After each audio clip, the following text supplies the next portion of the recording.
Últimamente mi marido Javier me traía un zumo cada día para que tomara vitamina C.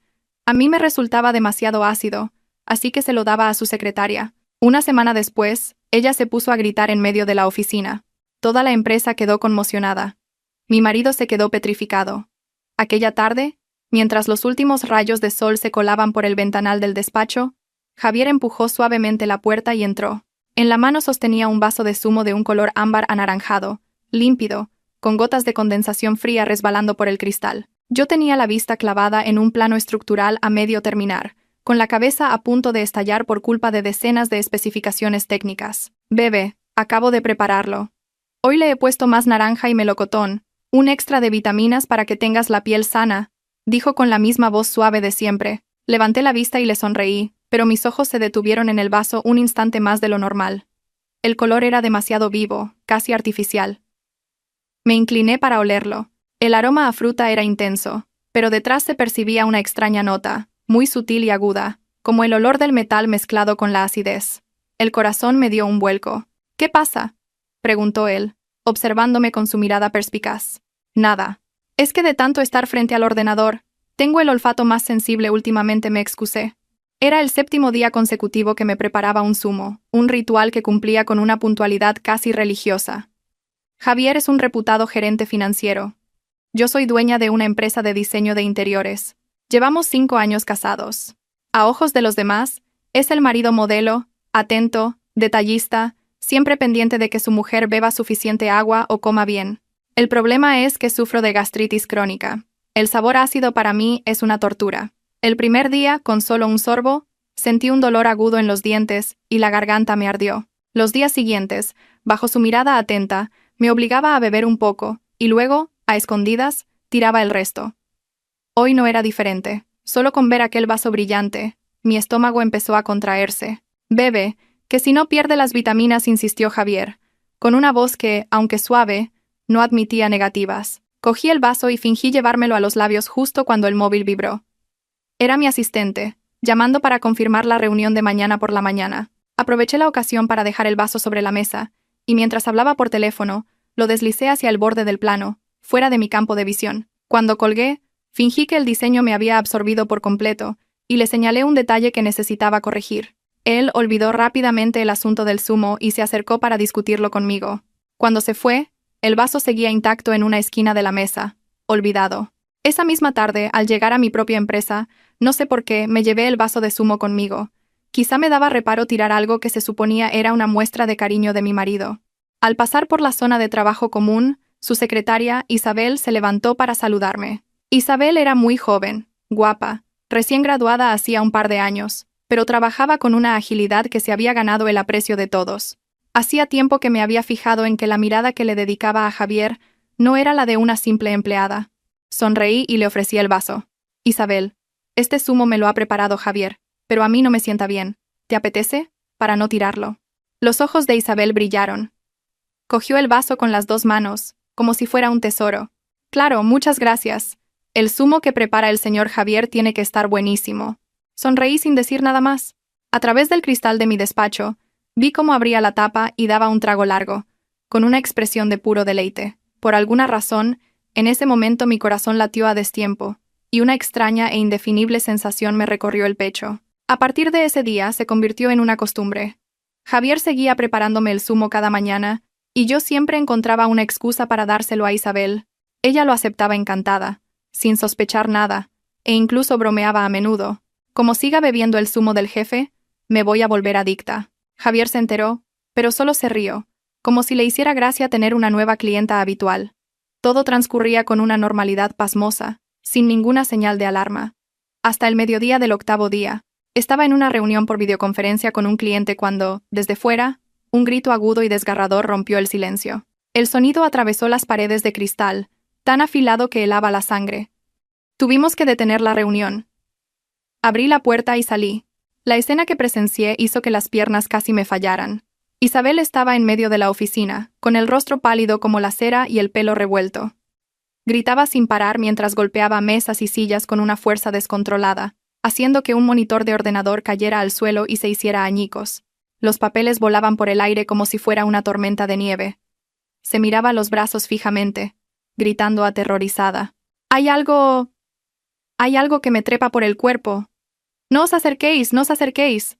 Se golpeaba a sí misma con violencia, como si de verdad sintiera que algo repugnante se arrastraba bajo su piel. Los compañeros la rodeaban, paralizados por el miedo, sin atreverse a acercarse. Alguien llamó a seguridad y a los servicios médicos de urgencia. Javier salió corriendo de su despacho. Cuando vio a Isabel en aquel estado de locura, lo vi con total claridad.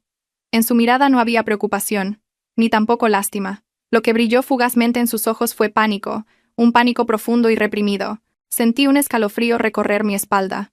Llegó la ambulancia e inmovilizaron a Isabel, que no dejaba de gritar y forcejear, para llevársela. La oficina quedó sumida en una atmósfera de caos y un miedo tan denso que costaba respirar. Cuando todo empezó a calmarse, volví a mi despacho y cerré la puerta. Fue entonces cuando lo vi. En la esquina de la mesa de Isabel, había una botella de zumo vacía, idéntica a las que yo recibía cada mañana. Las manos me temblaban, demasiadas piezas empezaban a encajar de una forma fría y aterradora. Hacía una semana, la persona que debería haber bebido ese zumo era yo. La persona que hoy se habría vuelto loca, también debería haber sido yo. Esa noche, Javier volvió a casa muy pronto. Preparó la cena, limpió, y me preguntó insistentemente cómo estaba, actuando como el marido perfecto y preocupado por su mujer tras el terrible incidente en la oficina. Isabel ha sufrido un shock nervioso muy fuerte. El médico dice que puede ser por el estrés del trabajo. No le des más vueltas. Lo dijo con una calma absoluta. Asentí, fingiendo que le creía.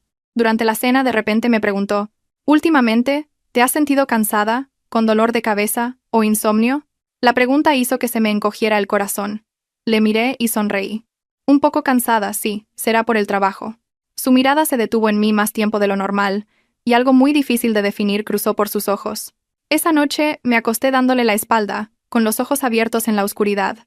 En mi mente no dejaba de repetirse la imagen de Isabel gritando por culpa de criaturas invisibles, y un sudor frío me recorría la espalda. Supe que a partir de ese día, mi matrimonio aparentemente perfecto había entrado oficialmente en una zona de sombras. Y también supe que no podía seguir fingiendo que no veía nada. Pasé la noche casi en vela. Javier dormía profundamente a mi lado, de espaldas a mí, con una respiración regular, incluso roncando suavemente a ratos. La luz tenue de la lámpara de noche dibujaba una cálida línea de luz sobre su espalda, transmitiendo una paz que parecía ajena a todo. Antes esa imagen me habría tranquilizado. Le habría abrazado por detrás, y me habría acurrucado en su pecho buscando consuelo tras un día agotador. Pero ahora solo sentía frío. En mi cabeza se repetían una y otra vez la imagen de Isabel gritando en la oficina y la botella de zumo vacía sobre su escritorio. Intentaba decirme a mí misma que estaba siendo paranoica. Solo era un zumo de frutas. ¿Quién se tomaría la molestia de añadir algo peligroso a un zumo que preparaba cada mañana para su propia mujer? Pero entonces surgía otra pregunta, lenta y afilada como un cuchillo.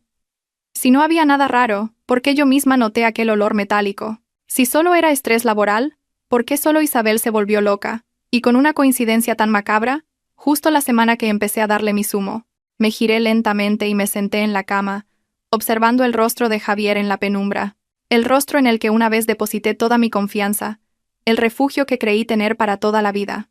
Fruncía el ceño ligeramente, como si sus preocupaciones lo persiguieran hasta en sueños. De repente, recordé las veces que había firmado documentos por mí, las veces que me había recordado cláusulas de contratos de la empresa, hablando sobre nuestro patrimonio, sobre las acciones. Es para que no salgas perdiendo, me había dicho entonces. Ahora, al recordarlas, aquellas palabras ligeras como el viento pesaban como rocas. A la mañana siguiente, Javier no me trajo el zumo al despacho como de costumbre. Solo se asomó a la puerta para preguntarme por mi agenda del día, me recomendó que no pensara demasiado en lo ocurrido en la oficina y se fue deprisa. Sentí alivio, pero al mismo tiempo una nueva inquietud me invadió. No lo traía porque estaba ocupado o porque, con el objetivo a medio cumplir, ahora tenía que cambiar de estrategia. Al llegar a la empresa, en toda la planta todavía flotaba una atmósfera pesada. La gente cuchicheaba, evitando mirarse cuando la conversación derivaba hacia Isabel, una chica joven, que parecía completamente normal, volviéndose loca en pleno día, y en su puesto de trabajo, era algo que aterraba a cualquiera. Abrí la puerta de mi despacho, pero no me senté de inmediato. Mi mirada se desvió inconscientemente hacia el sitio de Isabel. Su escritorio había sido limpiado superficialmente, el monitor era nuevo y la silla estaba perfectamente alineada, todo limpio y ordenado, como si ninguna tormenta hubiera pasado por allí. Solo yo sabía que allí una vez hubo una botella de zumo. A la hora del almuerzo, mientras todos bajaban a la cafetería, salí fingiendo que hablaba por teléfono y rodeé la zona de Isabel. Me agaché y abrí el cajón de su escritorio. Vacío. Miré rápidamente la papelera de al lado. Solo había algunos papeles arrugados y pañuelos de papel. Apreté los labios y me alejé como si nada. Pero en mi cabeza ya había tomado una decisión muy clara. Si no podía encontrar la botella de aquel día, tenía que encontrar otra. Una botella de zumo preparado por Javier, olvidada en algún lugar. Por la tarde llamé a una persona con la que no había hablado por iniciativa propia en mucho tiempo. Elena, una amiga de la universidad que ahora era médica en un gran hospital. Por la noche, le dije a Javier que tenía una cena con un cliente de un proyecto de interiorismo y que volvería tarde. Él no sospechó nada. Incluso me dijo que tuviera cuidado, que no condujera deprisa y que le llamara si pasaba cualquier cosa. Asentí, cogí el bolso y salí de casa con calma. En el bolso, además del móvil y la cartera, llevaba algo más. Una pequeña botella de cristal, limpia, esperando ser llenada. No fui a ver a ningún cliente. Conduje sin rumbo hasta estar segura de que nadie me seguía y entonces entré en una cafetería tranquila cerca del hospital. Allí esperé hasta que el teléfono vibró. «Ya puedes venir, estoy de guardia». La voz de Elena era tan serena como siempre. En el pequeño despacho de Elena, me senté frente a ella con las manos entrelazadas. Me di cuenta de que ni siquiera me había quitado el abrigo, y las palmas me sudaban a pesar del aire acondicionado. «¿Qué ocurre?» «Cuéntamelo», dijo Elena, mirándome con la profesionalidad de una médica y la calidez de una vieja amiga. Dudé unos segundos y finalmente hablé. «Elena, si en un zumo de frutas se mezcla algún tipo de fármaco, es posible que, al beberlo durante varios días, una persona sufra un trastorno nervioso, entre en pánico y vea cosas que no existen. ¿Podrías analizarlo?» Elena frunció el ceño. «¿A qué te refieres? ¿Lo has bebido tú o...?» Negué con la cabeza, evasiva. «No estoy segura. Solo...» Noté un olor extraño. Y una persona que lo bebió durante varios días se volvió loca en la oficina. No creo en las coincidencias. Elena se quedó en silencio un buen rato. Me observaba. No solo mis palabras, sino a través de mi fachada, a través de la falsa calma que intentaba mantener. «¿Has traído algo?», preguntó finalmente. Abrí el bolso, saqué la pequeña botella de cristal y la puse sobre la mesa. Mi voz sonó seca. «Ayúdame, por favor. Si puedo, la próxima vez te traeré una muestra real directamente del zumo. Sé que suena horrible, pero ya no puedo confiar en nadie». Elena se puso unos guantes, cogió la botella, la examinó bajo la luz y la volvió a dejar sobre la mesa. «De acuerdo. Pero tienes que entender una cosa. Si es un medicamento común, será fácil de analizar. Pero si es una sustancia rara, sin un origen claro, o en una dosis minúscula, puede ser muy difícil. Aún así, haré todo lo que pueda». Y una cosa más, me miró directamente a los ojos. «Mientras esperas los resultados, y escúchame bien, no bebas absolutamente nada que no hayas preparado tú misma, ni siquiera si te lo da un familiar». Sonreí con amargura. «Estás diciendo exactamente lo que más temo». Elena acercó su silla, puso su mano sobre la mía y la apretó suavemente. «Tú siempre has sido una persona muy racional. Si has llegado a sospechar hasta este punto, es porque en tu interior estás más que segura. No te preguntaré de quién sospechas, ni te obligaré a contarme nada sobre tu matrimonio, pero si es la persona con la que vives, tienes que mantener el doble de calma de lo normal. No dejes ver nada». Asentí, sintiendo un nudo en la garganta. En ese momento, me di cuenta de lo sola que había estado durante mucho tiempo en mi propia vida. Desde que me casé, apenas veía a mis amigos, y rara vez compartía mis verdaderos sentimientos con nadie. Todo se resumía en unas pocas palabras. Bien, ocupada, normal. Resulta que la normalidad tiene muchas capas. Hay una normalidad que se ve desde fuera, y otra que se está pudriendo por dentro. Al salir del hospital, no volví a casa directamente. Conduje despacio por las calles de siempre, la calle que llevaba al primer apartamento que alquilamos después de casarnos. La churrería a la que Javier me llevaba a desayunar cada fin de semana. La esquina donde una vez me abrazó bajo la lluvia porque me había enfadado por una tontería. En mis recuerdos, él era un hombre paciente, atento, que sabía escuchar, que sabía esperar. ¿Podía ese hombre ser el mismo que ponía algo en el zumo que su mujer bebía cada día? No quería creerlo, pero la imagen de Isabel gritando no me abandonaba. Cuando llegué a casa, Javier estaba sentado en el sofá. La televisión estaba encendida, pero con el volumen muy bajo. Al verme, se levantó. «¿Por qué has tardado tanto? ¿Era un cliente muy difícil?». Me quité los zapatos y sonreí débilmente. Lo de siempre. Tuvimos que añadir algunos detalles y se hizo tarde. Se acercó a mí y al oler el ligero aroma a desinfectante en la manga de mi chaqueta, frunció el ceño. ¿Has estado en el hospital? Me quedé paralizada un instante. Solo un instante. Pero sabía que un hombre tan calculador como él lo notaría. Sí, pasé a visitar a un conocido que está ingresado cerca. No te preocupes. Estoy bien, dije rápidamente. Javier me miró unos segundos y luego sonrió, sin hacer más preguntas. Fue a la cocina y volvió con un vaso de leche caliente. Toma, para que duermas mejor. Últimamente no descansas bien. Miré el vaso de leche y lo primero que me vino a la cabeza fue: ¿qué hay dentro? Inmediatamente me sentí horrible. Tantos años de matrimonio y ahora cualquier cosa que me daba mi marido me parecía una trampa. Forcé una voz normal. Acabo de tomar un café con el cliente. Si ahora bebo leche, me sentará pesado. Lo dejo para mañana, ¿vale? No insistió. Solo asintió. Bueno, si estás cansada, sube a dormir. Esa noche Javier volvió a dormir plácidamente. Yo, en cambio, estaba tumbada en la oscuridad, con la mano sobre el estómago, escuchando los latidos de mi corazón, tan fuertes que me dolían los oídos. En el silencio de la noche, un pensamiento se abrió paso con una claridad aterradora. Si de verdad quería hacerme daño, llevaba mucho tiempo viviendo en peligro sin saberlo. 2 días después, Elena me envió un mensaje corto. Pásate por aquí esta tarde. Es importante. Volví a usar la excusa de una reunión con un cliente. Javier frunció el ceño, pero no dijo nada. Quizá, en su mente, yo solo era una esposa algo cansada por el trabajo, un poco sensible tras el shock de la oficina, pero todavía bajo su control. Llegué al despacho de Elena. Su rostro estaba más serio que la última vez. No se anduvo con rodeos. No puedo afirmarlo al 100% porque la muestra era pequeña y no fue tomada directamente de la persona afectada, pero en el sedimento que he podido aislar, hay trazas de ciertas sustancias que actúan sobre el sistema nervioso. La dosis es muy pequeña, pero si se consume a largo plazo, puede provocar perfectamente trastornos, paranoia, insomnio y una mayor irritabilidad. Sentí que las piernas me fallaban. La silla fue lo único que evitó que me desplomara. Elena continuó, con la voz más grave. Esta sustancia no es un medicamento que puedas comprar en una farmacia. Su origen es muy turbio. Normalmente solo aparece en ciertos estudios o en el mercado negro. Supongo que con esto entiendes a qué me refiero. La miré, con los ojos escocidos pero sin poder llorar. Elena, si alguien le da esto a su mujer a propósito, y cuando ella empieza a mostrar síntomas, la lleva a un psiquiatra y le cuenta un par de historias, ¿qué pasaría? Elena no respondió de inmediato. Como médica, lo sabía perfectamente. Finalmente, dijo solo una frase, lenta y clara, palabra por palabra. Esa mujer sería considerada una paciente, y su marido se convertiría en su tutor legal.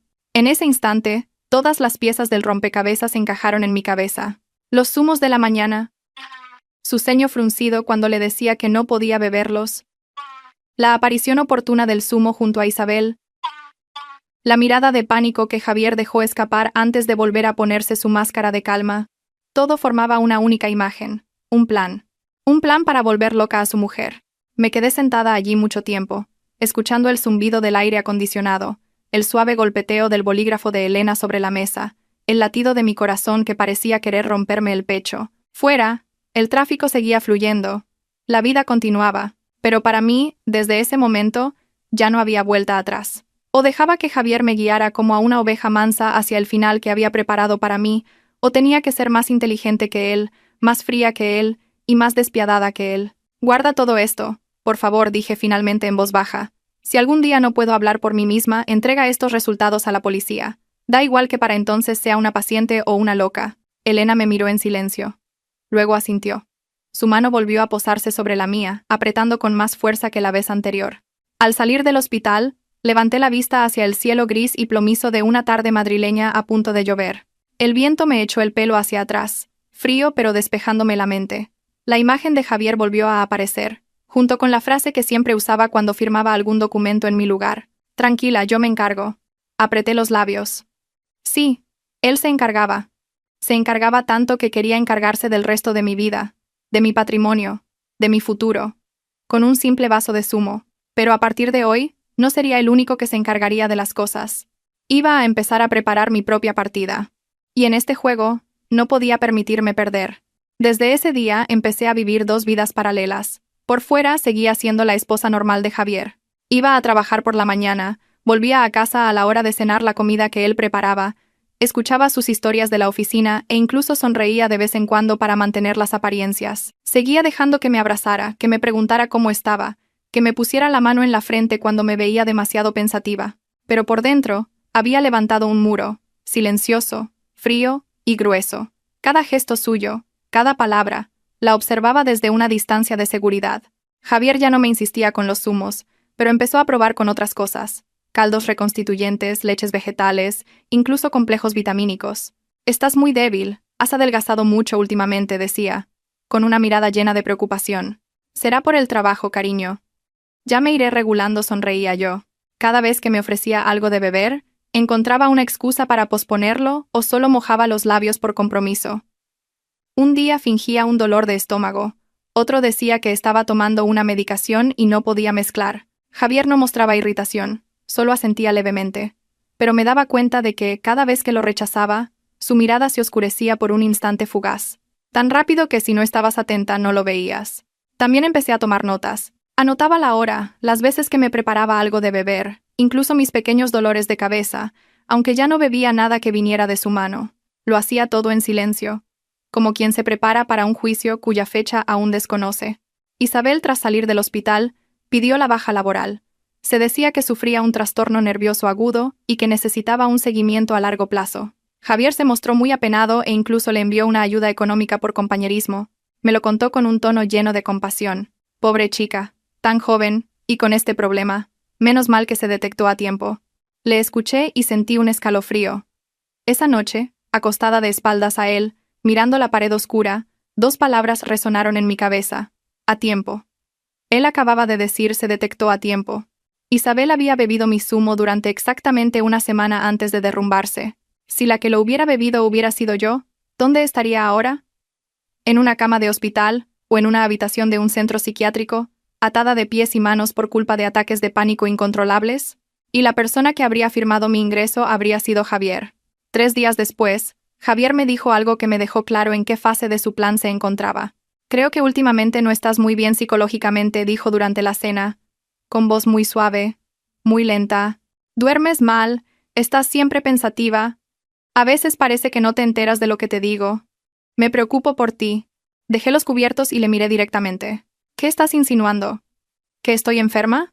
Javier sonrió rápidamente y negó con la mano. No digo que estés enferma, solo que me recuerdas un poco a Isabel antes de que le diera la crisis, y he pensado que quizá deberíamos hacer un chequeo general para quedarnos tranquilos. No por ti, sino por mí». Sentí los latidos de mi corazón retumbando en mi pecho. Ahí estaba, el primer paso del camino que Elena me había descrito. Si aceptaba ir al médico con él, todo iría cayendo poco a poco en sus manos de una forma completamente legal y justificada. Respiré hondo, intentando mantener la calma.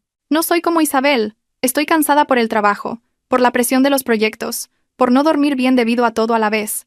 Eres la persona que vive conmigo cada día. Deberías entenderlo». Javier me miró, con una expresión a medio camino entre el escrutinio y la ternura. «Precisamente porque vivo contigo cada día, tengo miedo. Solo es un chequeo. No perdemos nada». Sonreí muy levemente. «Si de verdad te preocupas por mí, deja que yo me organice. Cuando crea que lo necesito, iré yo misma. No quiero que esto se exagere». Javier guardó silencio unos segundos. Su expresión no cambió mucho, pero sentí claramente que su paciencia estaba siendo puesta a prueba. Esa noche no me abrazó como de costumbre. 2 días más tarde recibí una llamada de mi suegra. Su voz al otro lado del teléfono sonaba muy preocupada. «Hija, Javier me ha dicho que últimamente estás muy cansada y no duermes bien, ¿es verdad?». Sostuve el teléfono, sintiendo un frío repentino. Javier había empezado a jugar otra carta. La familia. «Sí, mamá, debe ser por el estrés del trabajo, pero estoy bien». Mi suegra suspiró. «Yo de medicina no sé, pero si tu propia familia nota que estás distinta, deberías prestarle atención. ¿Por qué no vas a que te miren un día de estos, para que yo me quede tranquila? Ya soy mayor, y lo que más temo es que pase algo en casa y no enterarme». Me mordí el labio. Su voz no era maliciosa ni calculadora, pero era precisamente esa preocupación genuina la que Javier estaba usando para acorralarme. Después de colgar, me quedé sentada en la cama mucho tiempo, mirando mis manos. De repente comprendí algo con una claridad meridiana. Javier no solo quería convertirme en una enferma, sino que quería poner a toda la familia de su parte. En ese escenario, por mucho que yo gritara, solo parecería una enferma negando su propia condición. A la noche siguiente, le dije a Javier: este fin de semana voy a ver a mi madre. Últimamente le duele mucho la espalda. Javier se sorprendió un poco. Porque de repente, ¿quieres que te acompañe? Negué con la cabeza. Si estás ocupado, quédate. Mi madre solo quiere verme a mí. Javier me miró con cierta inquietud, pero finalmente asintió. Quizá, en sus cálculos, yo todavía estaba bajo control, y no había por qué precipitarse. Fui a casa de mi madre y me quedé a dormir. Esa noche, acostada a su lado, escuchando su respiración suave, el olor familiar a bálsamo de su edad, el tic-tac del reloj de pared de la vieja casa, sentí que mi corazón se ablandaba y luego se encogía de dolor. Si algún día de verdad me encerraban en un psiquiátrico, la persona que más sufriría sería mi madre. A la mañana siguiente, mientras mi madre iba al mercado, llamé a Elena para vernos urgentemente. En su despacho, Elena me observó un buen rato antes de decirme sin rodeos: tienes que tener mucho cuidado. Ya ha empezado a involucrar a la familia. Asentí. Lo sé. Por eso quiero pedirte otro favor. Elena me miró, sin preguntar, con una expresión grave. Necesito que me hagas un chequeo general completo, de forma discreta. Si es necesario, registra mi estado de salud mental actual. Necesito pruebas de que estoy completamente cuerda. Elena lo entendió al instante. De acuerdo. Pero tienes que estar segura de una cosa. ¿Aún tienes la suficiente sangre fría para seguir con este juego hasta el final? Esa persona no es simple, y cuando empieces a contraatacar, significará que ya no habrá marcha atrás. Miré a Elena y dije lentamente: no tengo marcha atrás desde el momento en que quiso convertirme en una loca. Elena guardó los resultados de mi chequeo. Todos los indicadores eran normales. No tenía ningún trastorno nervioso, ni paranoias, ni signos de depresión patológica. Era una mujer bajo presión, pero completamente lúcida. Con esa información en mis manos, sentí alivio y amargura a la vez. Resulta que tenía que demostrar que estaba cuerda antes de que alguien me colgara la etiqueta de loca. Esa noche, al llegar a casa, Javier me esperaba en el salón. Sobre la mesa había un fajo de papeles. He concertado una cita para ti con un especialista la semana que viene, dijo, con una voz que ya no era tan suave como antes. Ya he preparado toda la documentación. Me quedé de pie frente a él. Había imaginado esta escena innumerables veces, pero al vivirla de verdad, sentí una punzada en el pecho. ¿Estás decidiendo mi vida por tu cuenta, verdad?, pregunté, muy bajo. Javier me miró fijamente. Solo estoy haciendo lo mejor para ti, sonreí. Esta vez, mi sonrisa ya no era una máscara amable, sino algo tan frío que hasta a mí misma me asustó. Entonces, espera un poco. Cuando llegue el día, iré contigo. Pero lo que tú crees que es lo mejor, no tiene por qué serlo. Javier se quedó perplejo por un instante muy breve antes de volver a ocultarse tras su habitual calma. De repente las palabras de Elena resonaron en mi cabeza. Cuando empieces a contraatacar, ya no habrá marcha atrás. Lo entendí perfectamente. Todo estaba listo. La semana siguiente, el ambiente en casa se volvió muy extraño. Javier ya no parecía impaciente, pero tampoco bajaba la guardia. Me cuidaba con un esmero que, visto desde fuera, me haría parecer la mujer más afortunada del mundo. Por la mañana tenía un vaso de agua tibia en la mesilla. Por la noche, una sopa caliente en la mesa. Incluso al bajar las escaleras, se ponía detrás de mí, ofreciéndome la mano como si temiera que tropezara. Últimamente te mareas a menudo. Tienes que tener cuidado, decía. Yo asentía, fingiendo docilidad, pero por dentro sabía que ese cuidado no nacía del cariño, sino del miedo a que me escapara de su control. El día de la cita con el médico llegó muy rápido. Javier eligió un gran hospital privado, famoso por su departamento de psiquiatría. La noche antes, él se durmió muy pronto, pero yo me quedé despierta. En la oscuridad escuchaba su respiración acompasada, cada inspiración y expiración tan regular como una máquina funcionando a la perfección. Recordé los primeros años de casados, en esta misma habitación, cuando creía que dormía junto al hombre más seguro de mi vida. Si entonces alguien me hubiera dicho que Javier sería quien me empujaría a este abismo, probablemente me habría reído en su cara. A la mañana siguiente, Javier me llevó. En el coche, no hablamos mucho, solo cuando nos detuvimos frente al hospital, se giró y me apretó la mano con fuerza. No tengas miedo, estoy aquí contigo, le miré a los ojos. En ese instante, mi corazón tembló ligeramente, no de emoción, sino de una tristeza profunda. Este hombre seguía diciendo las mismas palabras tiernas de antaño, pero detrás de ellas se escondía un plan cruel. Sí, confío en ti, respondí en voz baja. Solo esas 3 palabras, pero sentí que la mano de Javier se tensaba. Quizá hasta él se sorprendió. El médico no era el que me había atendido antes. Javier me llevó a la consulta de otro doctor, más joven y con un rostro serio. Me hizo muchas preguntas sobre mi sueño, mis emociones, mis ataques de ansiedad, sobre si oía voces extrañas. Yo respondía despacio, lo justo para parecer dubitativa. A veces decía la verdad, otras veces era deliberadamente ambigua. Javier, sentado a mi lado, estaba siempre listo para añadir o corregir detalles, como un marido preocupado hasta el extremo. La consulta terminó con una cita para una nueva visita y una receta de ansiolíticos suaves. Presenta síntomas de un trastorno de ansiedad y de insomnio. Necesitamos hacerle un seguimiento, dijo el médico. Javier cogió la receta, con el semblante sombrío. ¿Sería necesario ingresarla para observarla, doctor? El médico negó con la cabeza. Todavía no hemos llegado a ese punto, pero la familia debe vigilarla de cerca. No es conveniente que la paciente se quede sola durante mucho tiempo. De camino a casa, Javier permaneció en silencio. No fue hasta que pasamos un cruce concurrido que habló de repente. Creo que si esto empeora, deberías quedarte ingresada para que te vigilen. Me giré para mirarlo. Él no me miró a mí. Tenía la vista fija en la carretera, con una voz monótona, como si estuviera discutiendo un plan de trabajo. Todavía estoy bien, dije. Javier no respondió. Esa noche, mi suegra llamó. Esta vez, su voz ya no era solo de preocupación, sino que tenía un matiz de gravedad. Hija, Javier me ha dicho que has ido al médico. ¿Es verdad que te tienen que vigilar de cerca? Solo es insomnio, mamá. Mi suegra suspiró. Yo no te culpo, pero la salud no es ninguna broma. Eres la mujer de Javier, la nuera de esta familia. Si algo no va bien, hay que tratarlo como es debido. Javier lleva varias noches sin dormir por la preocupación. Me mordí el labio. Javier era un maestro. No necesitaba hablar mucho ni forzarme de manera brusca. Le bastaba con dejar que otros, de forma voluntaria, ejercieran presión sobre mí. Lo entiendo, mamá. Seguiré las indicaciones del médico, dije en voz baja. Después de colgar, me quedé sentada en silencio en mi habitación. Antes, quizá me habría sentido culpable por preocupar a los demás, pero ahora solo veía con más claridad que la red se estaba cerrando a mi alrededor. Isabel volvió a aparecer en las conversaciones de Javier. Dijo que su familia la había trasladado a otro hospital, que su estado era relativamente estable pero que seguía mentalmente inestable. Yo escuchaba en silencio, sin dejar de preguntarme si Isabel estaba realmente enferma o si, como yo, estaba actuando. Una tarde, Elena me envió un mensaje corto. Cuidado. Alguien ha preguntado por tu historial médico. El corazón me dio un vuelco. La llamé de inmediato, pero Elena solo dijo rápidamente, ya me he encargado, pero tienes que estar muy alerta. Están acelerando las cosas. Entendí que el hecho de que Javier me llevara al médico era el primer paso de esa aceleración. Esa misma noche, fingí un ataque de pánico.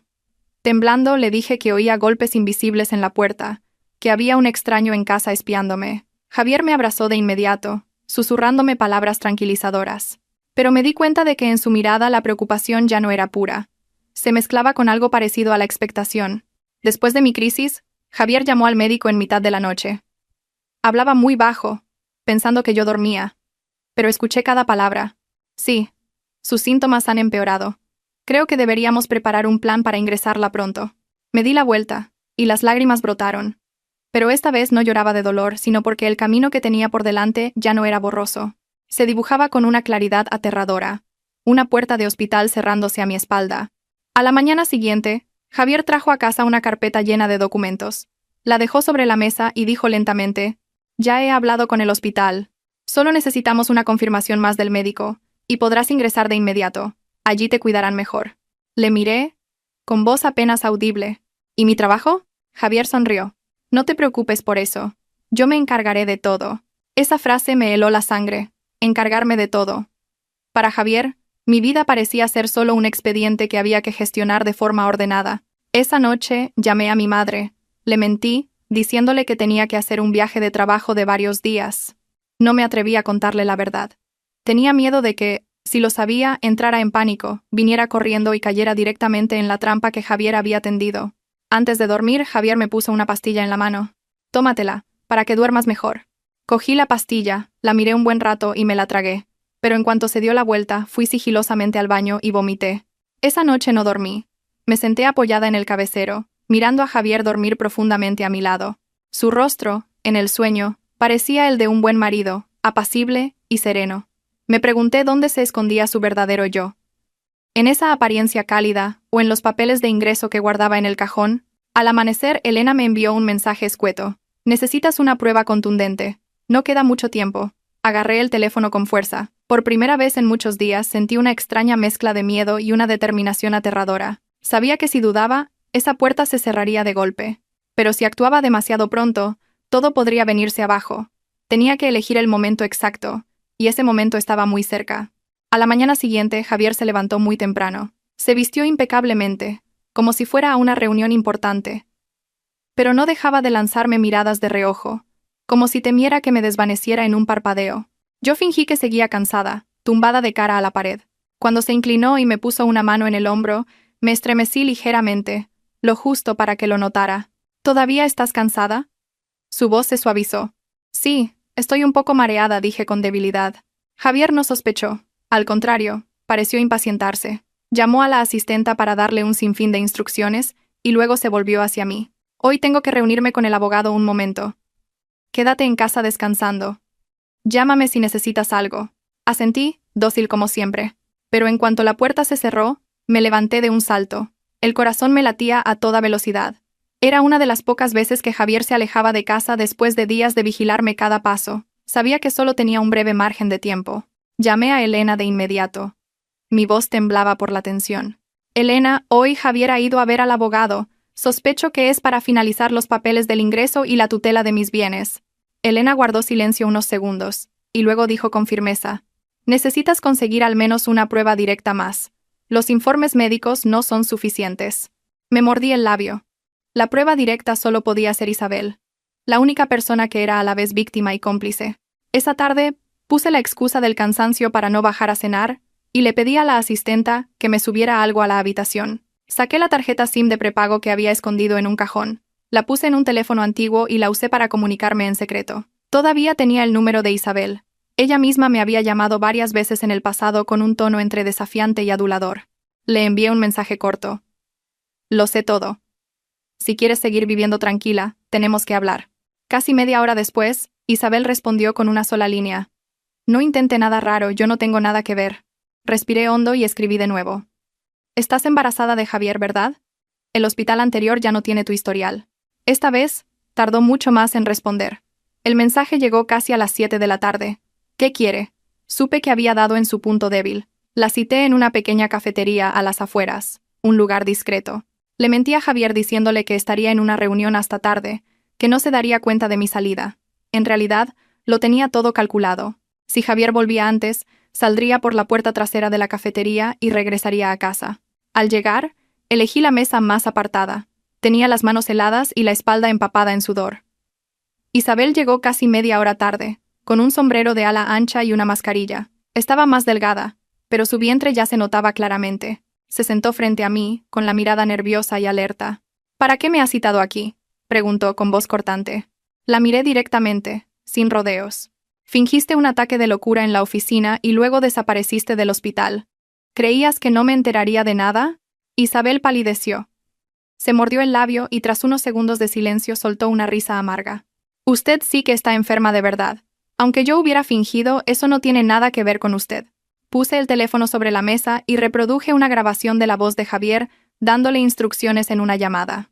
Elena me había ayudado a recuperarla de un dispositivo que habíamos instalado en su coche. La voz de Javier sonó nítida. Tú actúa de forma convincente. Si superamos esto, me encargaré de ti y del niño. Isabel se quedó petrificada. Sus manos temblaban visiblemente.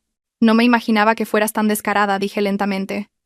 Sabías perfectamente lo que había en el zumo que me daba, ¿verdad? Isabel bajó la cabeza, temblando de pies a cabeza. Un buen rato después, rompió a llorar, con la voz rota. Yo tampoco tenía salida. Estaba ahogada en deudas. Unos prestamistas me tenían acorralada. Javier me dijo que si le ayudaba con una cosa, me daría dinero para pagar mis deudas y me mantendría de por vida. Pensé que solo quería asustarla, no que lo haría de verdad. Apreté las manos bajo la mesa, con el pecho oprimido. ¿Y sabías que era exactamente ese fármaco?, insistí. Isabel negó con la cabeza, llorando desconsoladamente. Solo sé que era algo para provocar trastornos nerviosos, que con el tiempo te volvía loca. Yo fui la primera en probarlo, pero a mí me dieron otra cosa, algo inofensivo. Cerré los ojos. La última pieza del puzzle había encajado. Isabel, no me importa si quieres a Javier de verdad o no. Abrí los ojos y la miré fijamente. Pero te digo una cosa, Si yo acabo en un psiquiátrico, ni tú, ni el hijo que llevas dentro estaréis a salvo. En cuanto Javier consiga lo que quiere, te dará una patada. Isabel se quedó atónita. Se abrazó el vientre y lloró aún más fuerte. Entonces, ¿qué hago? La miré un largo rato y luego dije despacio. Si testificas a mi favor, protegeré a tu hijo y a ti. Si sigues callada, te aseguro que cargarás con toda la culpa tú sola. Isabel dejó de llorar. Asintió, con la mirada llena de miedo y desesperación. Activé la grabadora del móvil y la puse en medio de la mesa. Cuéntamelo todo desde el principio. Isabel lo contó todo entre lágrimas. Cómo conoció a Javier, las transferencias de dinero, cómo la entrenó para fingir el ataque en la oficina, cómo la sacaron del hospital por una vía extraoficial. Cada palabra era un puñal en mi corazón. Cuando terminó, apagué la grabadora. No sentía ninguna victoria, solo un frío que me dejaba paralizada. ¿Va a destruirnos a los dos?, preguntó temblando. Me levanté. Con una calma aterradora, si te pones de mi lado, solo le destruiré a él. De camino a casa, el cielo se había oscurecido como si fuera a llover. En el coche, escuché la grabación una y otra vez, con las manos temblando sin control. Esta era la última pieza que necesitaba. Cuando llegué a casa, Javier ya estaba allí. Estaba sentado en el salón, con aspecto cansado pero con un brillo extraño en los ojos.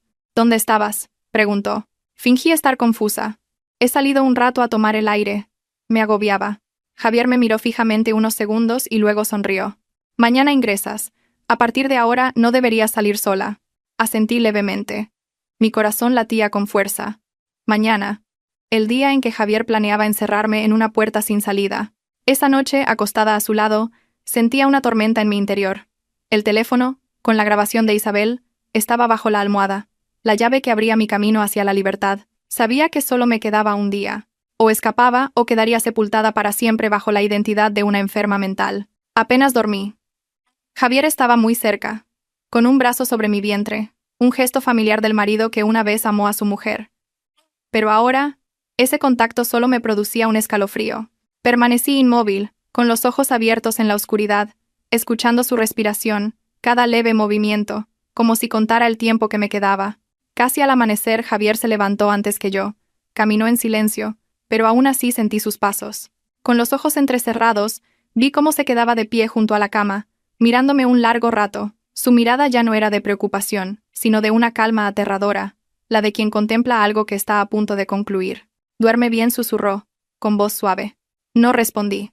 Se dio la vuelta. En cuanto la puerta se cerró, me permití respirar hondo. Sabía que hoy era el día decisivo. Si dejaba que Javier me llevara al hospital según su plan, no volvería a salir por mi propio pie. Inmediatamente envié un mensaje a Elena. «Prepáralo todo como hablamos. Están a punto de llevarme».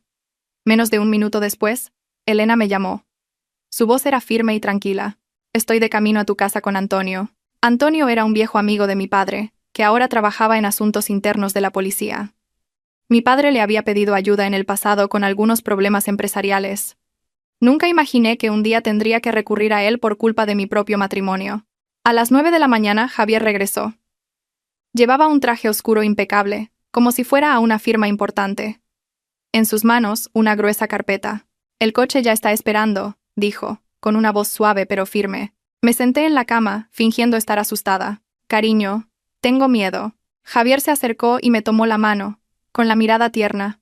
«Solo serán unos días. En cuanto estés mejor, volveré a buscarte». Asentí y me levanté muy despacio. En mi cabeza solo una idea: ganar tiempo, cada minuto, cada segundo. Cuando bajamos al salón, me quedé helada. Elena estaba sentada allí, y a su lado, Antonio. Mi suegra también estaba presente, con el rostro lleno de preocupación. Javier se detuvo en seco por medio segundo, pero recuperó la compostura de inmediato. «Elena, ¿qué haces aquí tan pronto?».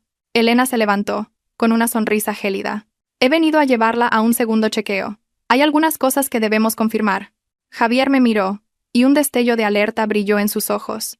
«Ya lo tengo todo organizado, no es necesario molestar a nadie más». Fue entonces cuando Antonio habló, con voz grave y segura.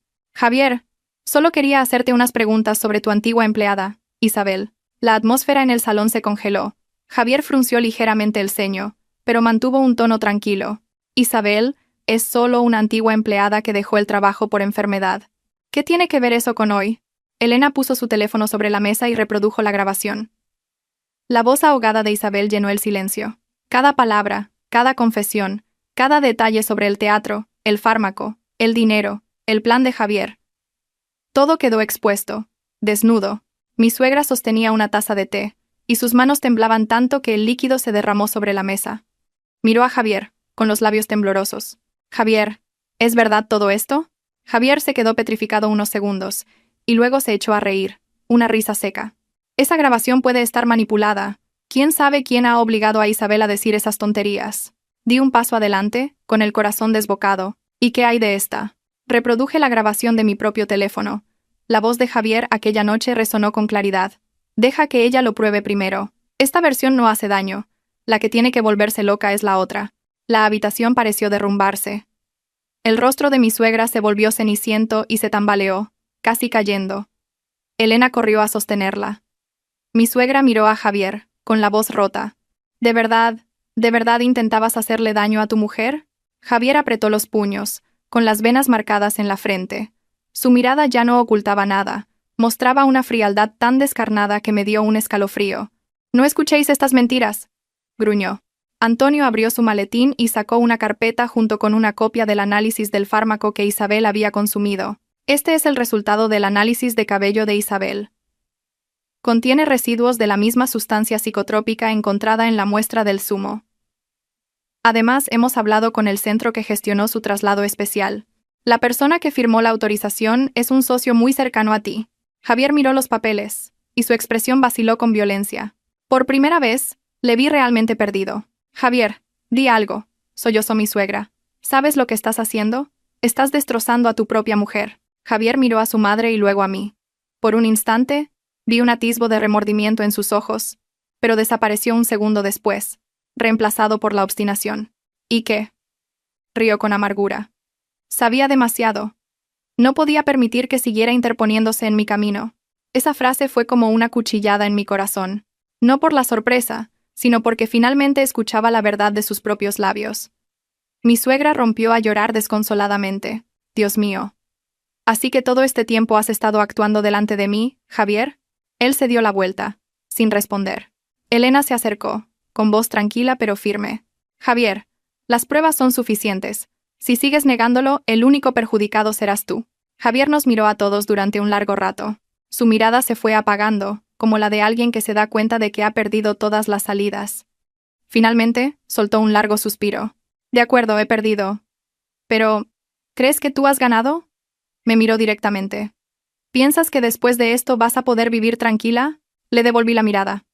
Por primera vez en todo este tiempo, ya no sentía miedo. Solo necesito vivir como una persona de verdad, no como la enferma de tu guión. Las sirenas de la policía sonaron fuera. Javier se sobresaltó. Antonio los había llamado discretamente. Mi suegra se cubrió el rostro, llorando a mares. Elena me apretó la mano con fuerza. Su mano estaba cálida, pero temblaba. Me quedé inmóvil, viendo cómo le ponían las esposas a Javier. No sentía alegría, sino un vacío extraño. El día que nos elegimos para casarnos, nunca pensé que nuestra despedida sería así. Lo escoltaron hasta el coche. Antes de entrar, se giró para mirarme por última vez. En su mirada, en ese momento, no solo vi odio, sino también una amarga derrota. El coche desapareció tras la puerta del garaje. Me quedé de pie en el patio, inmóvil. El viento soplaba frío. Mi suegra se desplomó a mi espalda. Me giré para sostenerla, con el corazón encogido. Mi batalla estaba medio ganada, pero sabía que las consecuencias, las heridas y el destino de Isabel todavía me esperaban. Después de que se llevaran a Javier, la casa, tan familiar, se sintió extrañamente vacía. Todo seguía igual, el sofá donde se sentaba, el vaso de leche que me ofrecía cada noche, incluso su suave perfume que aún flotaba en el armario. Pero el hombre que había sido mi marido ya no estaba. Mi suegra estaba sentada en una silla, ausente, con las manos apretadas contra el pecho como si temiera que el corazón se le saliera. Lloraba en silencio, solo con sollozos ahogados y entrecortados. Me arrodillé frente a ella y tomé sus manos, frías y temblorosas. «Mamá, lo siento». Ella me miró, con los ojos enrojecidos de tanto llorar. «Tú no tienes la culpa de nada». «Ha sido Javier. Él mismo se ha destrozado la vida». Su voz se quebró en la última palabra. De repente, en los ojos de aquella mujer no solo vi el dolor de una madre que pierde a su hijo, sino también el remordimiento por no haber visto que se deslizaba hacia la oscuridad. Elena se quedó conmigo toda la tarde. Me ayudó a llevar a mi suegra a su habitación, Le preparó un calmante y cocinó un poco de caldo. Mi suegra apenas comió, solo bebió unos sorbos de agua y siguió llorando. De vez en cuando, me tomaba la mano y decía, casi suplicando, «Se ha equivocado, hija, pero al fin y al cabo era tu marido. ¿Qué vas a hacer ahora?» No pude responder porque ni yo misma lo sabía. 3 días después, me citaron para declarar.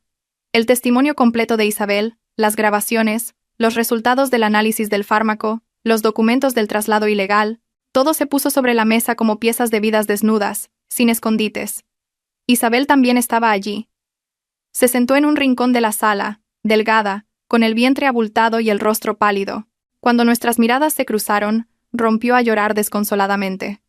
Me pidió perdón una y otra vez, como una niña asustada aferrándose a su última esperanza. «Señora, ya no me queda nadie.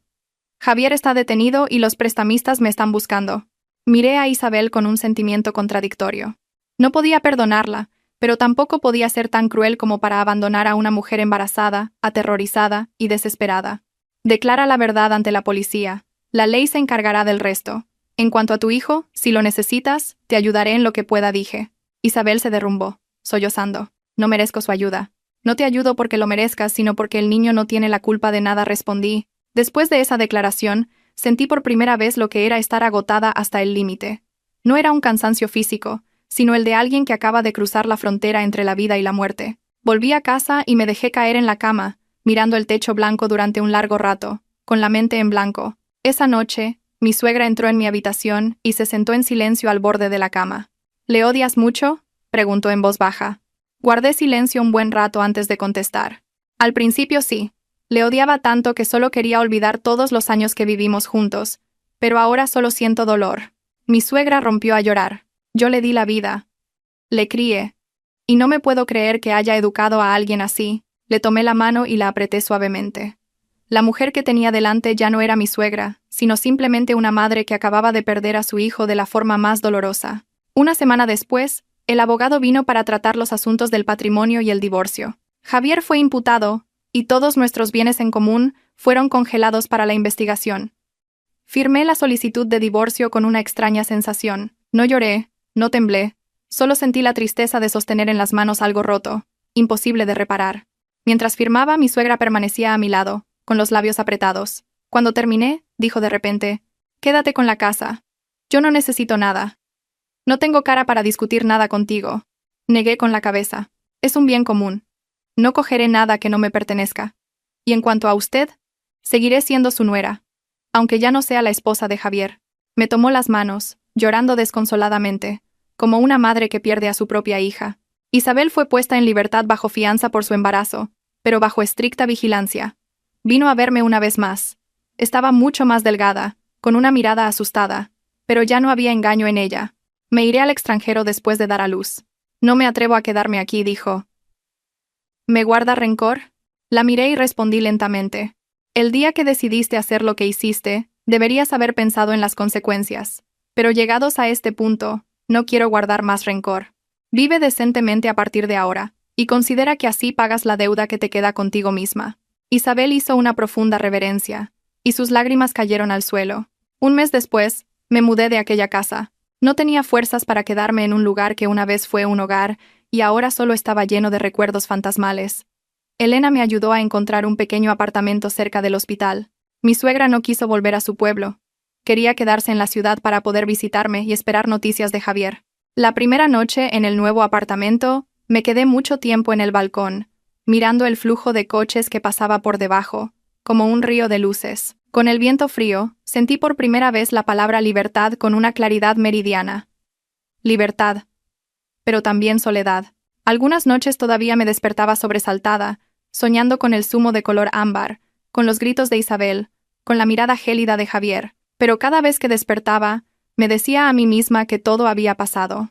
Las heridas seguían ahí, pero había sobrevivido.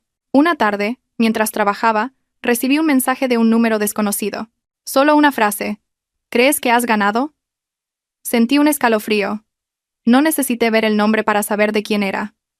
Elena vio cómo palidecía y me preguntó alarmada si era Javier. Asentí, con una inquietud indefinible creciendo en mi interior. Sabía que, aunque Javier estuviera detenido, el lazo de odio entre nosotros no se había roto del todo, y entendí que mi vida, Después de todo esto, no podría volver a ser tan tranquila como antes. Pero esta vez, ya no era la mujer ingenua que se dejaba guiar. Había aprendido a mantenerme firme en medio de la tormenta. El mensaje de Javier me persiguió toda la noche.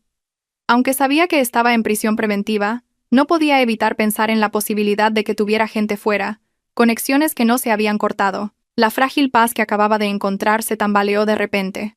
Elena me aconsejó que informara a Antonio de inmediato. A la mañana siguiente, llevé el teléfono a la comisaría. Antonio lo examinó y apretó los labios. Esto no es un mensaje casual. Alguien le está ayudando a comunicarse desde dentro.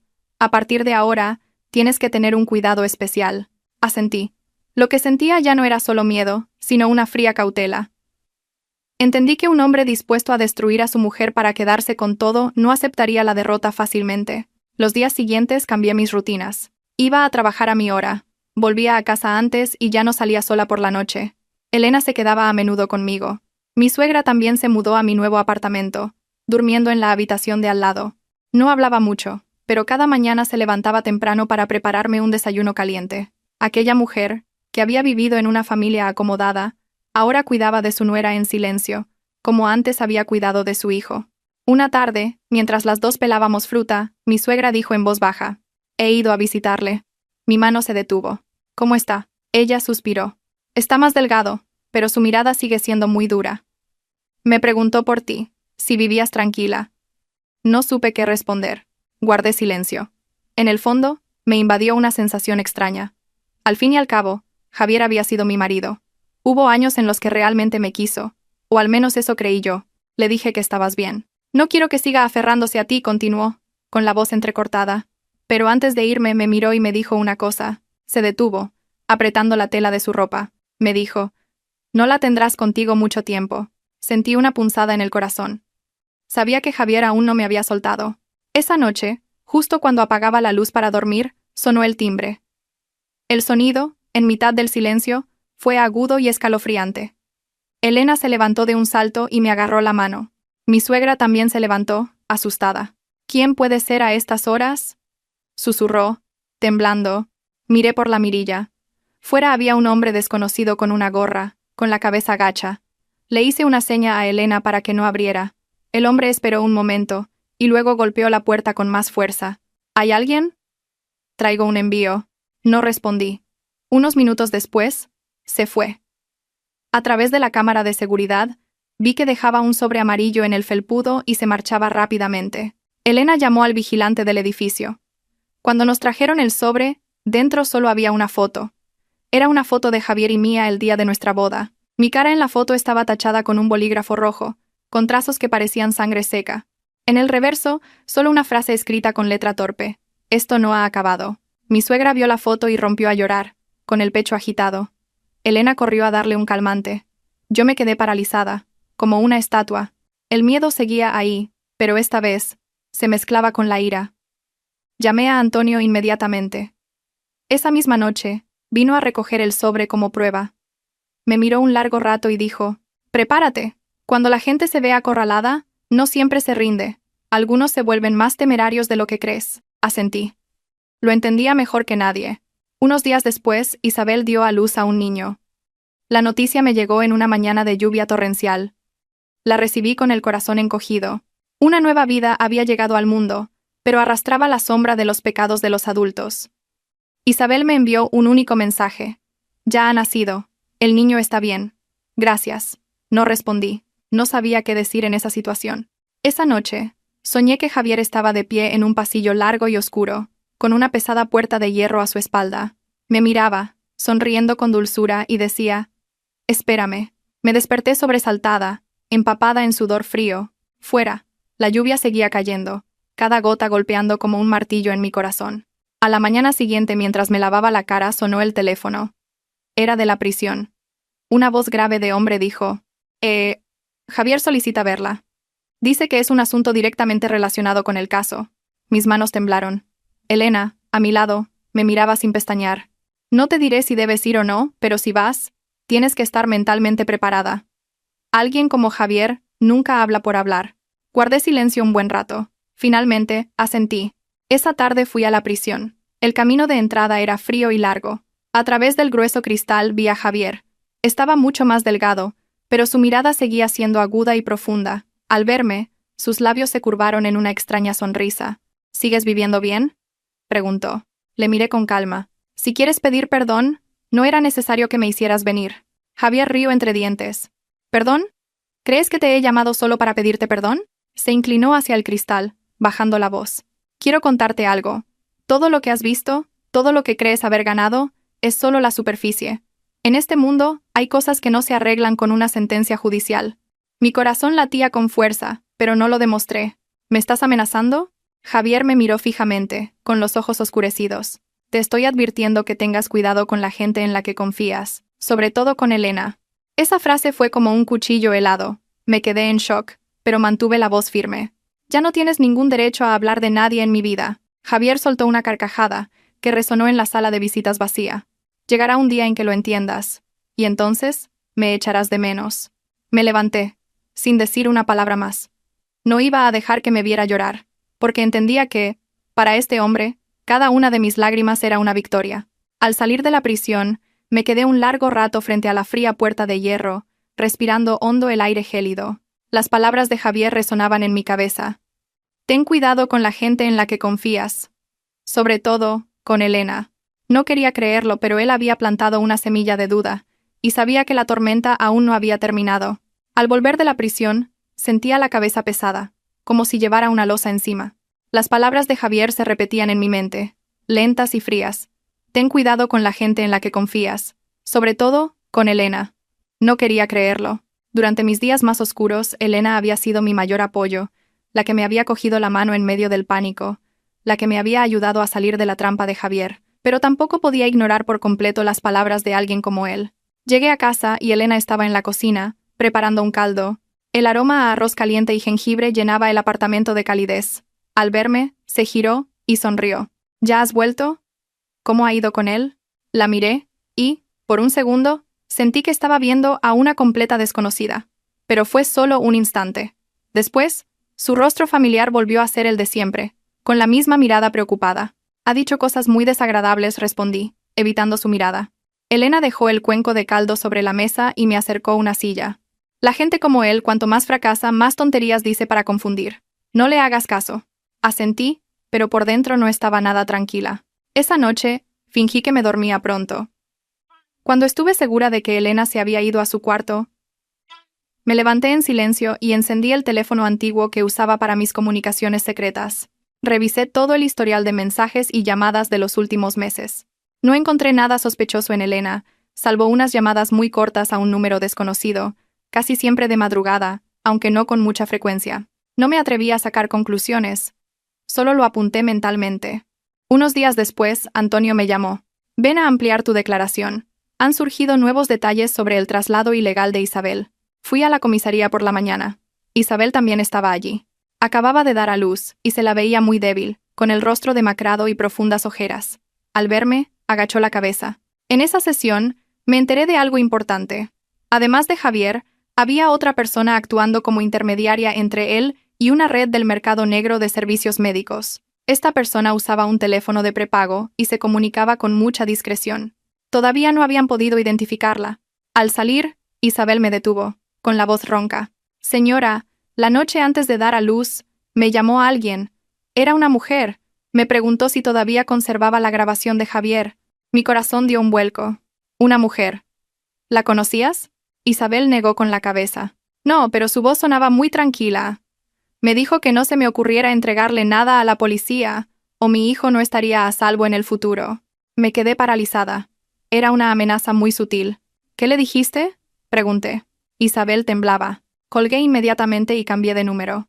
Salí de la comisaría con una inquietud cada vez más clara. Javier estaba vigilado en prisión. Entonces, ¿quién era esa mujer? ¿Por qué sabía lo de la grabación? ¿Y por qué apuntaba directamente al niño? Esa noche, al llegar a casa, Elena no estaba. Mi suegra me dijo que había tenido que hacer una guardia de noche imprevista en el hospital. Asentí.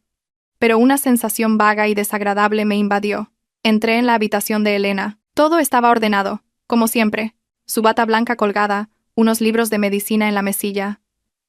No quería convertirme en una persona desconfiada, pero mis manos abrieron, casi por instinto, el cajón de la mesilla de noche. Dentro, vi otro teléfono, no el que Elena usaba habitualmente.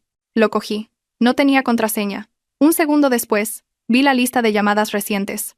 El contacto estaba guardado con un símbolo extraño. Sentí que el corazón se me caía a un pozo sin fondo. No me atreví a mirar los mensajes. Devolví el teléfono a su sitio y cerré el cajón como si nada. Todo mi cuerpo temblaba. En mi cabeza, dos imágenes se superponían. Javier sonriendo fríamente tras el cristal, y Elena en la cocina, con un cuenco de caldo caliente para mí. Esa noche, Elena volvió muy tarde. Estaba agotada. Nada más entrar, se desplomó en el sofá. Ha sido una urgencia larguísima, suspiró. Le llevé un vaso de agua, actuando con normalidad. ¿Estás muy cansada? Elena sonrió y me acarició la cabeza, como hacía siempre. Un poco, pero verte me anima. Esa caricia me dio un escalofrío. No porque fuera extraña, sino porque era demasiado familiar. Tan familiar que me confundía, sin saber ya qué era real y qué era falso. Unos días después, recibí la notificación oficial de que Javier sería juzgado el mes siguiente. Le di la noticia a mi suegra. Al oírla, fue en silencio a encender una barra de incienso ante el altar de su difunto marido, mientras las lágrimas le corrían por las mejillas. Si tu padre supiera esto desde el más allá, qué disgusto se llevaría, hija. No dije nada. Solo sabía que el próximo juicio no solo sería el fin legal de Javier, sino también el cierre definitivo de un matrimonio que una vez creí sólido. Esa noche recibí un mensaje de un número desconocido. ¿Quieres saber la verdad sobre Elena? Antes de que pudiera responder, llegó un segundo mensaje. Mañana a las 3 de la tarde en la cafetería de siempre, cerca del hospital. Ven sola. Me quedé mirando la pantalla, con el corazón desbocado. Sabía que estaba ante una nueva puerta. Detrás de ella, o bien me esperaba una verdad que me destrozaría, o bien otra trampa, aún más cruel. A la mañana siguiente le mentí a Elena, diciéndole que tenía que reunirme con el abogado. Me miró un instante y asintió. Ten cuidado. Llegué a la cafetería a la hora. Seguía siendo un lugar pequeño y tranquilo. Elegí una mesa junto a la ventana. A las 3 en punto, apareció una mujer. Llevaba un sombrero de ala ancha y gafas de sol que le cubrían casi todo el rostro. Se sentó frente a mí y se quitó las gafas. Era la exmujer de Antonio. Sentí que alguien me estrujaba el corazón. La mujer me miró con una sonrisa amarga. Javier no estaba solo en este juego, y Elena no es tan inocente como crees. Tardé unos segundos en poder hablar. ¿Qué quiere decir? La mujer bajó la voz. Fue Elena la primera que detectó la anomalía en la muestra de tu zumo, pero también fue ella quien se guardó una parte de la muestra y no se la entregó toda a la policía. Me quedé de piedra. Eso es imposible. Ella ladeó la cabeza, con una mirada llena de insinuaciones. Piénsalo. Una médica tan brillante como Elena. Si fuera completamente inocente, ¿por qué a día de hoy todavía hay detalles importantes del caso sin aclarar en el expediente? Me quedé paralizada, en silencio. Oía un zumbido en los oídos, como si todos los sonidos a mi alrededor hubieran desaparecido. La mujer se levantó. La verdad no siempre es fácil de digerir. Deberías preguntarte quién sale ganando en toda esta historia. Se fue, dejándome sola en la cafetería vacía, con el corazón dolorido, como si acabaran de desgarrármelo. En mi mente, la imagen de Elena apareció con una claridad brutal. Su mano sobre la mía, sus abrazos cuando me derrumbaba, su voz tranquilizándome en las noches de desesperación. Si lo que aquella mujer decía era cierto, ¿hasta qué punto me había equivocado de persona? Sostuve el teléfono, mirando el nombre de Elena en mi lista de contactos. De repente, me di cuenta de que este juego quizá nunca había sido solo entre Javier y yo, y que la persona que movía los hilos al final podría estar mucho más cerca de lo que imaginaba. Salí de la cafetería como un autómata. El cielo de la tarde era gris y plomizo, y el viento frío me golpeaba en los oídos sin que yo sintiera nada. Las palabras de aquella mujer retumbaban en mi cabeza, pesadas y dolorosas. Elena se guardó una parte de la muestra. No se la entregó toda a la policía. No quería creerlo. No me atrevía a creerlo. Porque si era verdad, significaba que durante todo el tiempo que creí estar siendo rescatada, en realidad solo me estaban guiando por otro laberinto, más sutil y sofisticado. Llegué a casa cuando ya había anochecido. Elena estaba en la cocina, fregando los platos. Al oír la puerta, se giró y sonrió. ¿Ya estás aquí? ¿Qué te ha dicho el abogado? La miré durante un largo rato. Por primera vez, tuve que reprimir mis emociones con tanta fuerza que todo mi cuerpo se quedó rígido. Ese rostro, esa sonrisa, durante años me habían resultado tan familiares. Si todo era falso, ya no sabía qué era real. Lo de siempre respondí, con la voz seca. Esa noche apenas probé bocado. Elena me preguntó si me encontraba mal. Solo negué con la cabeza. Mi suegra me observaba atentamente. Notó la extrañeza en mi mirada, pero no preguntó nada. Cuando todos se durmieron, abrí sigilosamente el teléfono y le envié un mensaje muy corto a Antonio. Tío, sospecho de Elena. Necesito que la investigues. Menos de 10 minutos después, Antonio me llamó. Su voz era grave. Explícamelo mejor. Le conté cada detalle. La reunión en la cafetería, el teléfono extraño en el cajón de Elena, las llamadas nocturnas que había descubierto, y las palabras de su exmujer. Al otro lado de la línea, hubo un largo silencio. No reveles nada de lo que sabes, dijo finalmente. Aún no está claro, pero si de verdad está implicada, no es una persona simple. De acuerdo, susurré, con el corazón encogido. A partir de ese día, empecé a actuar en una nueva obra de teatro, esta vez con la propia Elena. Me comporté con normalidad, comí con ella, hablé con ella, incluso dejé que me cuidara como antes, pero por dentro, había levantado una barrera invisible. Cada palabra que decía, cada gesto que hacía, lo observaba con otros ojos. 3 días después, Elena me dijo que tenía que hacer un viaje de trabajo corto a otra provincia. Asentí, sintiendo a la vez alivio y temor. En cuanto se fue, entré en su antiguo apartamento con Antonio para registrarlo. Antonio fue muy meticuloso, revisando cada cajón, cada dispositivo electrónico. El teléfono que yo había visto en el cajón de Elena había desaparecido. Antonio frunció el ceño, con el rostro sombrío. Ha tenido tiempo de deshacerse de él. Me dejé caer en el borde de la cama, con el corazón latiendo tan fuerte que me sentía mareada. Mis sospechas ya no eran infundadas. Esa noche, Antonio puso a alguien a vigilar a Elena a distancia. 2 días después, me llamó. Su voz era pesada como una piedra. Prepárate. Elena ha contactado con el abogado personal de Javier. Me quedé sin aliento. ¿Para qué? No conocemos todo el contenido de la conversación. Pero una gran suma de dinero acaba de ser transferida a una cuenta a nombre de un familiar de Elena, a través de un intermediario. Parece un pago por su silencio. Sentí que me ahogaba. Resulta que no solo Javier, sino también la persona en la que más confiaba, formaba parte de esa red. Cuando Elena regresó, traía el mismo aire cansado de siempre. Me trajo fruta de su viaje. Vi un pañuelo que te quedaría genial, dijo, sonriendo. Lo cogí y le devolví la sonrisa, pero por dentro, cada fibra de confianza se rompía en silencio. Esa noche no dormí. Esperé a que Elena estuviera profundamente dormida, y encendí discretamente la pequeña cámara de vigilancia que Antonio había instalado en el salón. Cerca de la 1 de la madrugada, Elena salió de su habitación. Caminaba de puntillas, con el teléfono en la mano. Se quedó un buen rato en el balcón. No podía oír lo que decía, pero la vi asentir y negar con la cabeza repetidamente, y luego agacharse como si escuchara a alguien con atención. Cuando la llamada terminó, se quedó inmóvil un rato antes de volver a su cuarto. Apreté la manta, y las lágrimas empezaron a caer sin que me diera cuenta. No de dolor, sino porque la última confianza que me quedaba acababa de hacerse añicos. A la mañana siguiente, me enfrenté a Elena con una actitud completamente diferente. Esta vez no iba a huir.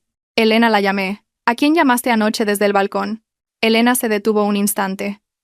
Muy rápido, recuperó la compostura. Llamé a mi familia, por un asunto personal. La miré fijamente a los ojos. ¿Qué familia? Si toda tu familia está aquí. Elena pareció incómoda y forzó una sonrisa. Un viejo conocido, que se llama Javier, ¿verdad? Pregunté directamente. El rostro de Elena palideció. Se quedó en silencio. Para mí, ese silencio fue la respuesta más clara. ¿Recibiste dinero de él, cierto? Mi voz se volvió ronca.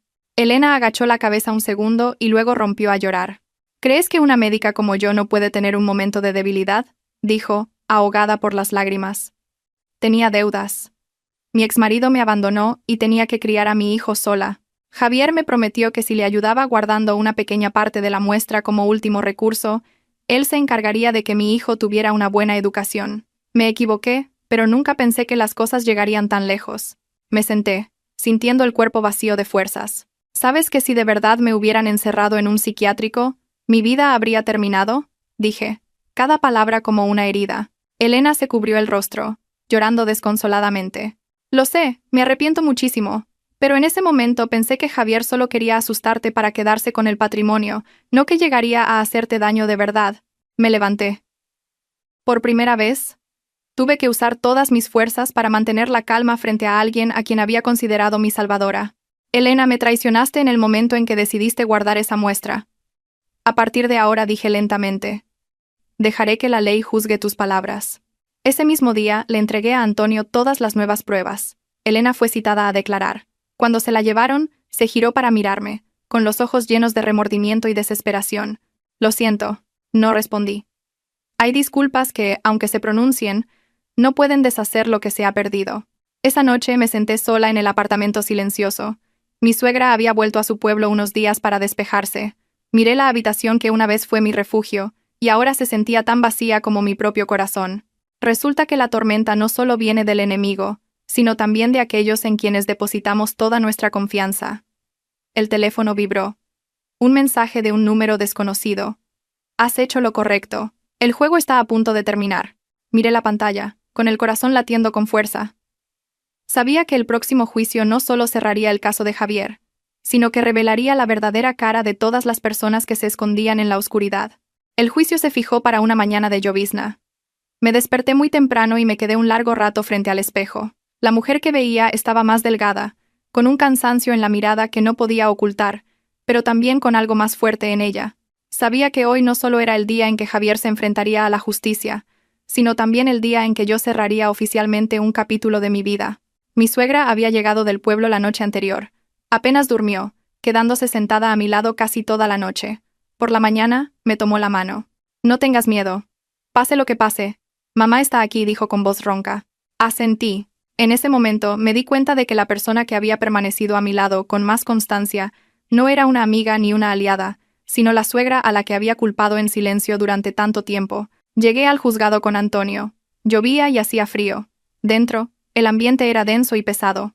Isabel fue llevada como testigo. Abrazaba un pequeño bolso contra su pecho, delgada y asustada. Su bebé estaba con otra persona en el pasillo. Elena también estaba allí. Cuando me vio, agachó la cabeza, sin atreverse a mirarme. Yo no evité su mirada, pero tampoco la busqué. Entre nosotras ya no había reproches, solo un vacío helado. Javier fue el último en entrar. Llevaba el uniforme de preso, mucho más delgado, pero con la espalda aún erguida. Cuando nuestras miradas se cruzaron, se detuvo un instante y luego apretó los labios y desvió la vista. No vi en sus ojos ni una pizca de arrepentimiento, solo la resignación de la derrota y una rabia contenida. El juicio comenzó. Se presentaron todas las pruebas. El análisis del fármaco, los documentos del traslado ilegal de Isabel, las transacciones de dinero, las grabaciones entre Javier e Isabel, y entre Javier y Elena, y su confesión sobre la muestra oculta. Cada detalle era un martillazo. Llamaron a declarar a Isabel. Habló entre lágrimas, contando todo desde que conoció a Javier hasta que fue chantajeada y obligada a seguir su plan. Al mencionar a su hijo, su voz se rompió. Cometí un error, pero mi hijo no tiene la culpa. La sala quedó en silencio. Luego fue el turno de Elena. Subió al estrado con el rostro pálido. Cada palabra de su confesión era como un cristal roto, hiriéndome a mí y a su propia ética profesional. Cuando el juez le preguntó si quería decirme algo, se giró hacia mí, con los ojos llenos de lágrimas. Lo siento. No merecía ser tu amiga, y mucho menos tu médica. No asentí ni negué. Me quedé inmóvil, mirando al frente. Finalmente, Javier se puso de pie, con una calma aterradora. Admito los cargos, pero no me arrepiento. Hubo un murmullo en la sala. Mi suegra tembló, aferrándose al banco para no caer. Javier se giró hacia mí y continuó lentamente. Solo me arrepiento de haber fracasado. Un escalofrío recorrió mi espalda. En ese instante, comprendí que este hombre nunca se había considerado culpable. Solo le dolía no haber conseguido su objetivo. La sentencia se dictó después de casi 3 horas. Javier recibió una condena muy severa por múltiples delitos. Elena fue inhabilitada y condenada a prisión con suspensión de pena y trabajos comunitarios. A Isabel se le aplicaron atenuantes por su colaboración y por ser madre de un bebé. Cuando el juez terminó de hablar, la sala pareció soltar un suspiro contenido durante meses. Se llevaron a Javier. Al pasar a mi lado, se detuvo un instante. Entre nosotros había un espacio minúsculo pero infranqueable. «Has ganado», dijo en voz baja. Le miré y, por primera vez, le respondí con calma y claridad. «No. El que ha perdido ha sido tú, contra ti mismo». Javier se quedó paralizado un segundo antes de que se lo llevaran. Mi suegra se derrumbó en el pasillo. La abracé mientras sollozaba como una niña. Creí que darle la vida era la mayor felicidad, y ha resultado ser la mayor tragedia. No supe qué decir. Solo la abracé con fuerza. Los días siguientes la noticia inundó los periódicos. Lo llamaron el caso del zumo envenenado, el plan para incapacitar a su esposa y robarle. Yo elegí el silencio. Estaba agotada. Isabel vino a verme con su hijo una vez. El bebé dormía plácidamente. Lo miré con una extraña mezcla de sentimientos. Me voy de la ciudad, dijo.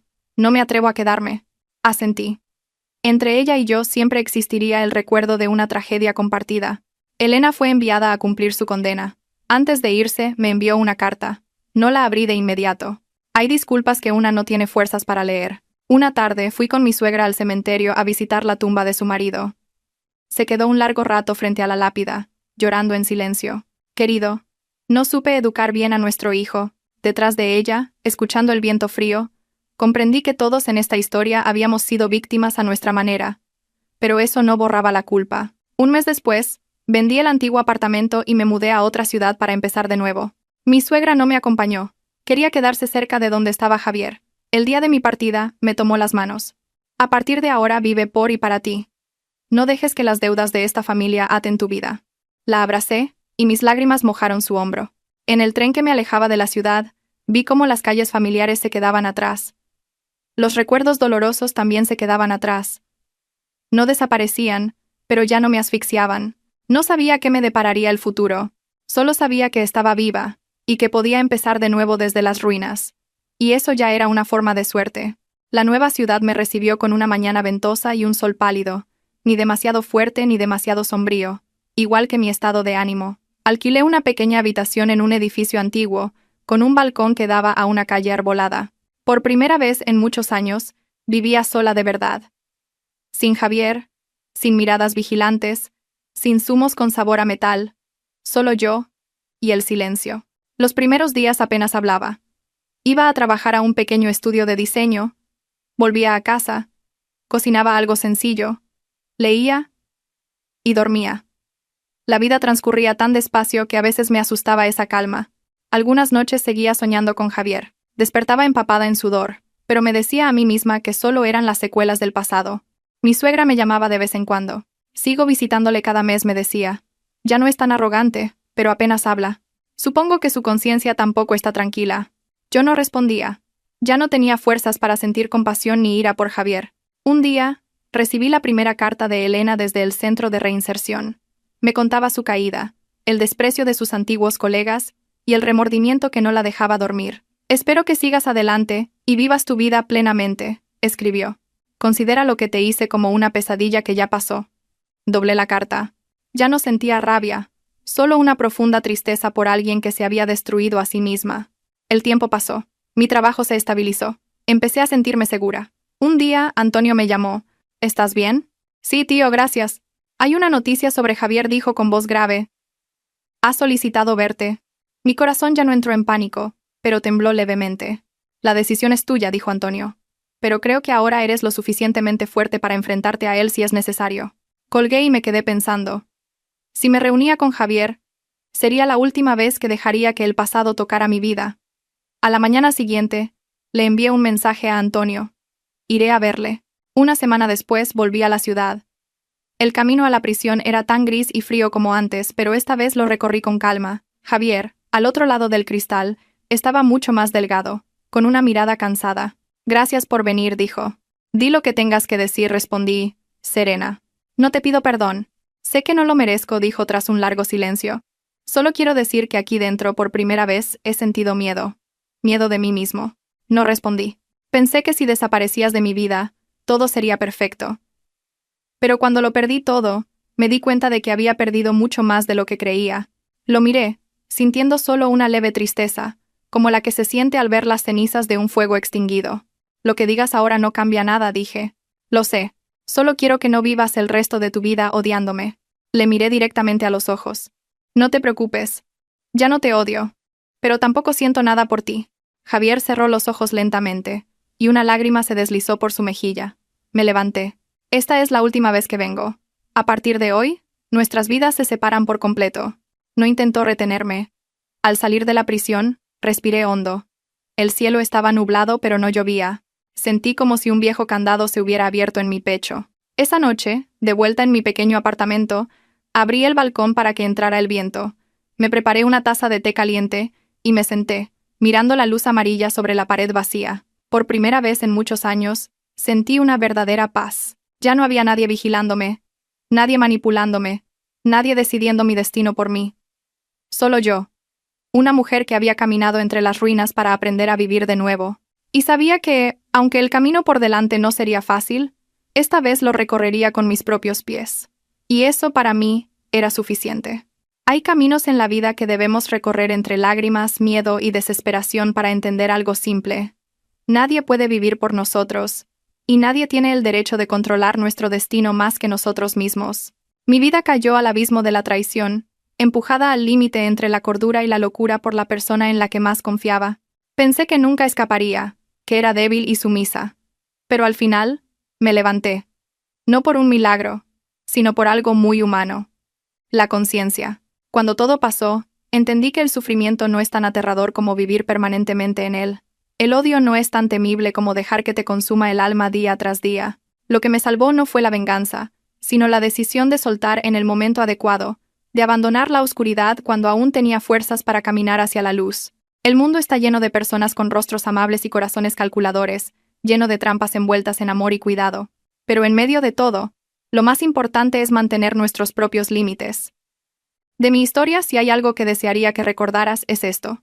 Nunca entregues tu destino por completo a nadie, por muy cercano que sea. Confiar es necesario, pero la confianza ciega es un peligro. Escucha siempre tu intuición, porque a veces una pequeña inquietud es la primera señal de una tormenta que se avecina. La vida me enseñó que levantarse de las ruinas no te hace más débil, sino mucho más fuerte. No podemos elegir dónde nacemos ni todas las pruebas que nos tocarán, pero sí podemos elegir cómo enfrentarlas.